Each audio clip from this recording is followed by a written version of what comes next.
So I wanted to briefly talk about our ideal crew size and setup. And so our ideal setup is to have 2 guys in a truck. And our reason for this is, one, they stay more motivated because they can kind of motivate each other. If you get tired and you're working in a truck solo, it's a lot nicer to have another guy with you. They can swap out. One guy can mow, one guy can weed eat, and they can kind of swap out tasks where they don't get exhausted doing one thing. It's nice to have 2 guys if, like, say a mower gets stuck, help get it out. It's nice to have 2 guys just for the moral support and just safety measures of things. And so that's the main reason. The second reason is, if we have one guy call out sick, there's another guy to take his place. And so there's always kind of a backup, and there's more accountability that way. And so we just kind of always have a backup plan if we have 2 guys in a truck. And so if we have an 8-man team with 4 men worth of work, if 4 men call out, we can still get all that work done. So our ideal system would be to have an 8-man team with 6 people worth of work, where if 4 guys call out, we have a little more work than what we just have to work a little later hours. And if all 8 show up, we have a little bit less. So then it's kind of meeting in the middle a little bit. And so the next thing on our ideal crew size and setup, we are going to be swapping over to U-Haul trucks. So there's a few reasons for this as well. One, a U-Haul truck, we're getting the box trucks, and so they're enclosed. What we're gonna do, they have the headache racks, which is it's like the box extends over the cab of the truck. We can put all of our gas tanks, fuel, everything like that in there. With the U-Haul truck, it'll keep our equipment dry. We can get them for pretty inexpensively. They're about $5,000, $6,000, $7,000 is about the range. And then plus we can get them, know that they've been serviced, know that they're going to be reliable, and we can get them with lower miles. So they'll have about 100, 130,000 miles, 120,000 miles on them. So it makes it reliable. We know what we're getting, and we can consistently get trucks that are used that we know are going to be reliable. The next thing that we put onto our setups, we're going to swap over to Echo. We're going to begin getting an Echo combi engine with a edger and hedge trim attachment. And then we're going to get a full weed eater. So there's a few things in there and a few reasons why we've decided upon that.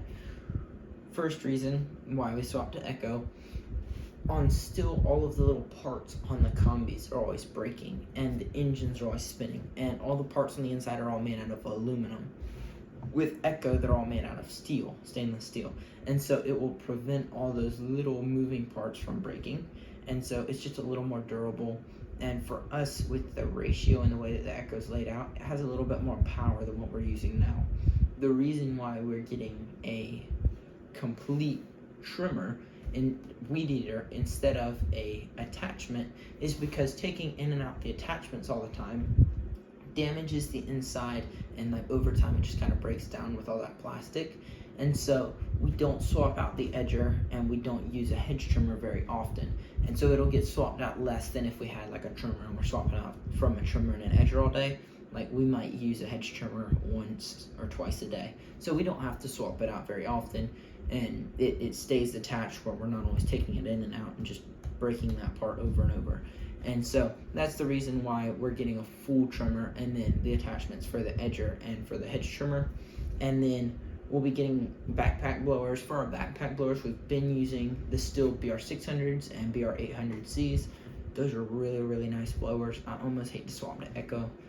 I've tried Echo. Echo works really well on backpack blowers. They actually have some blowers that are larger than the Stihl blowers, and so we'll be swapping over to Echo blowers. But there's not really, like, I have nothing against Stihl with blowers other than, once again, all the little moving parts, like the telescoping tube that's kind of broken down over time, and so there's little issues like that have broken down. For our mowers, we're going to be getting 30-inch push mowers, which is, we get a Toro 30-inch push mower. It's about $1,600 brand new. It works really, really well. It's about 5 miles an hour, so it moves as fast as a lawn tractor. You can cover a lot of turf with that. You can knock out a half-acre property of mowing in roughly 10 minutes, 20 minutes. So they're pretty quick. And then for our properties that are larger than a half an acre, which is above our $99 per month price structure, that's in our 149 and so on, we'll be using a 48-inch stand-on mower. What that allows us to do is put it in between the wheel wells of the 14-foot box truck. We put it in between the wheel wells, put a mulching kit on it. We can also get the baggers. The baggers are about $500, and it's basically a bag that goes on the side. It's like this big, and it's kind of like a trash bin almost that just carries on the side. But they're a lot cheaper, and so with us bagging leaves consistently through the winter as one of our winter services, we'll need those baggers, and so it's just cheaper to put them on to stand on mowers than ride on zero turns. And then also it's going to be easier to load up and down, and we can walk behind them if needed because we have a lot of properties with gates and things like that. And so the reason we're not getting a 60-inch is just because it doesn't fit in between the wheel wells of the truck, and we can get in tighter places and save a lot of shrub trimming that way. Lastly, the customers, our ideal customers is to have 100 customers, all between about $99 to $99 customers are our push mode customers, and $149, which is our zero turn, and we'll use a zero turn for the 99 as well. But the goal is to get 100 customers per crew.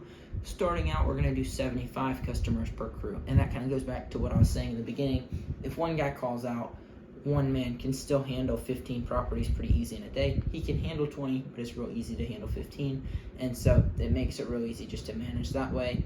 And so 5 days a week, 15 properties a day, 75 properties. We can do 20 properties a day and pretty easily and have 100 properties a week, but it's just a matter of kind of when we first have people start working them into that system first.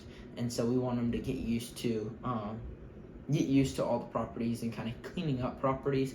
We want that extra little bumper of time, especially when they're all new properties. We have to bag leaves at all of them, get them all back in shape from all the winter.